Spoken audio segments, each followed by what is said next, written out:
평창 동계올림픽은 하나된 열정으로 세계인의 평화를 위해 기여한 성공적인 올림픽이었다는 평가가 이어지고 있습니다. 그러나 올림픽을 세계인의 축제로 이끌었던 강원도는 그런 찬사를 즐길 새가 없이 또 하나의 동계올림픽을 진행하고 있다고 하는데요. 3월 9일부터 18일까지 열흘간 다시 한번 강원도를 뜨겁게 달구고 있는 패럴림픽과 동계올림픽의 뒷이야기를 들어보겠습니다. 최문순 강원도 도지사님과 전화가 연결되어 있습니다. 도지사님, 반갑습니다. 네, 고맙습니다. 안녕하십니까? 우선 성공적인 올림픽의 개최를 이뤄내신 도지사님과 강원도 도민들께 감사와 축하를 전합니다. 이번 올림픽을 한마디로 종합한다면 어떤 올림픽이라고 말할 수 있을까요? 네, 우선 저희들은 이제 대한민국 국민, 더 크게는 한민족의 역량이 총 집결된 올림픽이었다. 그것이 가장 큰 성공 요인이라고 보고요. 이게 뭐 조금 성공이 아니고 IOC 평가로는 역대 모든 하계 동계를 포함해서 모든 올림픽을 통틀어서 제일 잘 됐다 이렇게 평가를 하고 있는데, 전국에서 함께 해주신 자원봉사자, 또 선수, 경찰관, 군, 그다음에 응원단, 그리고 특히 이제 북한에서 참가해준 북한 선수단, 예술단, 이 한민족의 모든 역량이 다 모여져서 성공을 하게 됐다고 봅니다. 함께 해주신 모든 분들께 깊은 존경과 감사 인사를 올리고자 합니다. 네, 평창 동계올림픽이 앞으로의 올림픽 개최에 모범이 될 수 있는 올림픽이 되었다는 찬사가 이어지고 있습니다. 성공한 올림픽이 될 수 있었던 요인들은 어떤 것이었을까요? 우리 해외에서 오신 분들이 이번 올림픽을 보고 잘 됐다고 평가하는 이유가 몇 가지가 있었는데요. 우선 첫 번째는 안전하다는 거였습니다. 여기 오기 전에는 뭐 전쟁 위험 지역, 또 분쟁 지역 이렇게 뭐 늘 박혀 있었는데 와서 보니까 세상에 이렇게 평화롭고 이렇게 안전할 데가 없는 거죠. 총기가 전혀 보이지 않는다는데 그분들이 굉장히 놀라시더라고요. 그 점들이 근데 군, 경찰, 민간 보안 기업들이 모두 힘을 합쳐서 이룬 결과고, 또 두 번째로는 친절했다. 저는 우리 강원도민들이 이렇게 친절한 줄 몰랐었거든요. 좀 이렇게 속마음은 굉장히 따뜻한데 겉으로 표현하는 데는 좀 익숙지가 않다고 늘 생각을 해왔었는데, 이번에 그분들 말씀하시는 거 보니까 전부 웃음으로 손님들 맞아줘서 아주 그게 제일 좋았다고 하는 얘기를 많이 들었습니다. 그다음에 또 한 가지는 이제 음식인데요. 저희들 전 강원도에서 매일 막국수하고 닭갈비만 먹고 있어서 이제 이게 좀 해외 손님들한테 우리 음식이 좋은 평가를 받을 것인가에 대해서 좀 의심이 많았었는데, 음식에 대해서도 굉장히 좋은 평가를 해주셨습니다. 전반적으로 이 일을 맡아주신 분들이 강원도민들을 비롯해서 군, 경 모든 서비스 하신 분들한테 진심으로 감사를 드립니다. 평창 동계올림픽을 준비하고 손님을 맞이하는 입장에서 가장 크게 신경을 쓰셨던 순간은 개막식과 폐막식의 순간일 것 같습니다. 수많은 축하객들의 즐거운 모습이 방송되기도 했었는데 개막식과 폐막식 동안 도지사님의 모습이 방송에 보이지 않아서 조금 아쉽기도 했습니다. 저는 이제 개막식장에 있었죠. 근데 제가 밀렸습니다. 이제 북한 대표단 오고 막 이러다 보니까 제가 옆으로 밀려가지고 저희들은 이제 오시는 손님들을 전부 뒷바라지 해야 되니까 앞으로 나서기가 좀 어렵고, 저희는 이렇게 경기나 개막식 장면도 잘 눈에 들어오질 않고 무슨 사고가 나지 않나, 너무 춥지 않은가, 또 이분들이 끝나고 잘 돌아가실 수 있도록 이제 교통 통제를 하는 준비, 이런 것들을 해야 되니까 사실은 개막식이라든지 이런 경기를 잘 못 봤습니다. 네. 동계올림픽 경기의 명장면은 언론을 통해 수도 없이 소개됐지만 수많은 문화 행사들이 올림픽과 함께 진행됐던 것은 많이 소개되지 않았던 것 같습니다. 문화올림픽 프로그램은 패럴림픽 기간에도 계속되나요? 저희들이 이제 패럴림픽 때도 또 운영을 할 건데요. 전체 공연 숫자로는 450개, 그다음에 횟수까지 포함하면 1200회 정도 공연을 했습니다.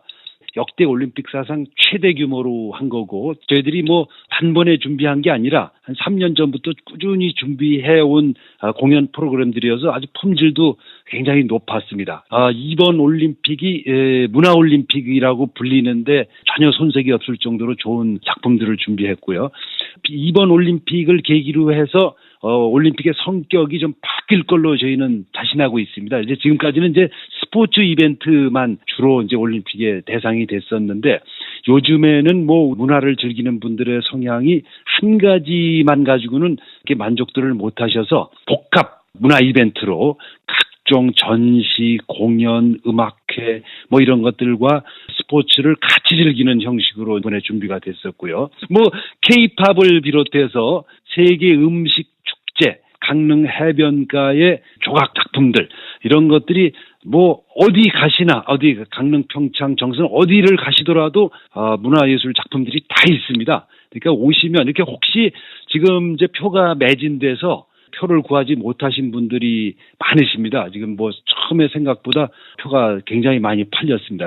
지금 표를 못 구하시더라도 현장에 오시면 굉장히 많은 컨텐츠들이 준비되어 있어서 거의 대부분이 이제 무료이기 때문에 편안하게 다니시면서 올림픽을 즐기실 수 있습니다. 그러니까 청취자 여러분들께서 걱정하지 마시고 그냥 좀 무작정 오시면 되겠습니다. 많이 좀 와주시길 부탁드리겠습니다. 네. 올림픽은 물론 국가의 상징적인 행사이지만 강원도의 입장에서는 이번 올림픽을 통해 관광객을 늘리고 투자를 유치하는 것도 중요할 것 같은데요. 어떤 성과가 있었습니까? 네, 우선 제일 큰 성과는 이 강원도가 이제 안전한 지역이다. 이거를 세계인들에게 각인시킨 게 가장 큰 성과고 그게 자산이 될 걸로 보고 있습니다.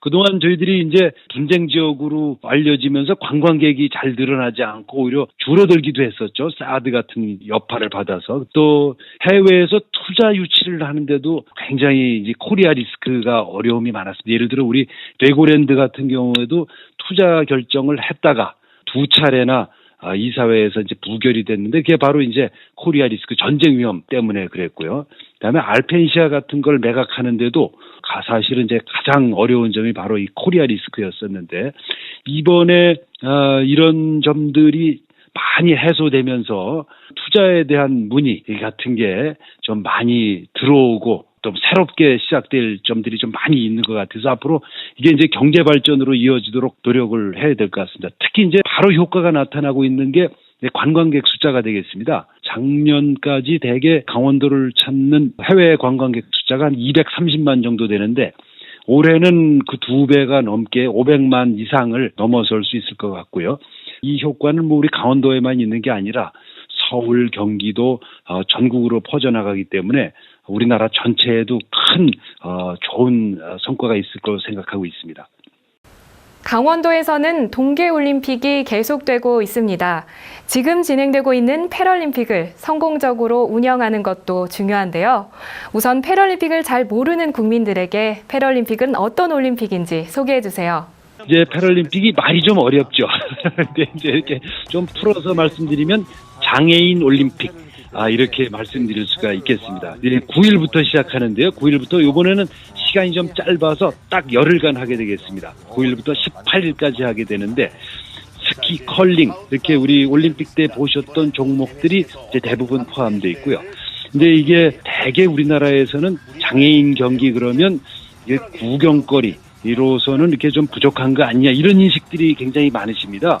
근데 실제로 가서 보면 올림픽에 못지않게 역동적이고 굉장히 볼만합니다. 이렇게 예를 들어 아이스하키, 아이스 슬래지 하키라 그러는데 장애인들이 하는 건 아이스 슬래지 하키 같은 경우에는 몸싸움도 굉장히 심하게 하고요. 더 재미있습니다. 더 치열하고 더 격렬합니다. 그리고 또 이제 스키 같은 것도 양쪽 다리가 없으신 분들이 타는 경우도 있고 시각장애인들이 타는 경우도 있고 또 양쪽 팔이 다 없는 상태에서 타시는 분들도 있고 그래서 가서 현장에 가서 보면 비장애인들 경기보다 훨씬 더 큰 감동을 느끼실 수가 있습니다. 모두들 오셔서 그 감동과 역동성을 함께 느껴봐 주시길 부탁해 올리겠습니다. 올림픽과 같은 세계적인 이벤트를 준비하고 주인의 입장에서 운영한다는 것은 상상을 초월하는 어려움이 계속되는 일인 것 같습니다. 이번 평창 동계올림픽을 통해 연마할 수 있었던 도지사님의 마음 공부는 무엇이었을까요? 네, 지금 이제 올림픽을 치르는 주체들이 굉장히 여러 군데입니다. 수백 군데의 조직에서 나와서 이제 일을 하게 되는 거죠. 그러니까 사고방식도 다르고 행동방식도 다르고 의사결정 방식도 다릅니다. 그런 사람들이 모여서 하나의 목표를 향해서 일을 해 가는 게 순간순간 이제 경계를 만나게 되고 경계에 부딪히게 되는 게 되겠습니다. 근데 그럴 때에도 그 경계를 만났을 때 이제 즉각 반응하지 않고 우리 원불교의 가르침대로 원만하게 처리해 나감으로써 이제 올림픽을 잘 치를 수 있게 됐다고 생각하고요. 제가 이제 종법사님으로부터 직접 하사받은 법명이 덕바위. 내가 큰 덕으로 바위처럼 든든하게 마음을 지켜 나간 게 올림픽을 이렇게 성사시키는데 큰 도움이 되지 않았나 하는 생각을 갖고 있습니다. 감사드립니다. 올림픽이라는 국제 행사의 주인으로서 무와 봉공의 정신으로 올림픽의 성공을 위해 노력한 분들이 강원도 도민들일 것입니다. 그리고 그 강원도의 수장으로서 보이지 않는 곳에서 많은 어려움을 원만하게 해결해 오신 도지사님의 모습도 무와 봉공의 모습일 거라고 생각합니다. 평창 패럴림픽도 성공으로 마무리되길 기원합니다. 도지사님, 오늘 말씀 감사합니다. 네, 감사드립니다. 네, 고맙습니다.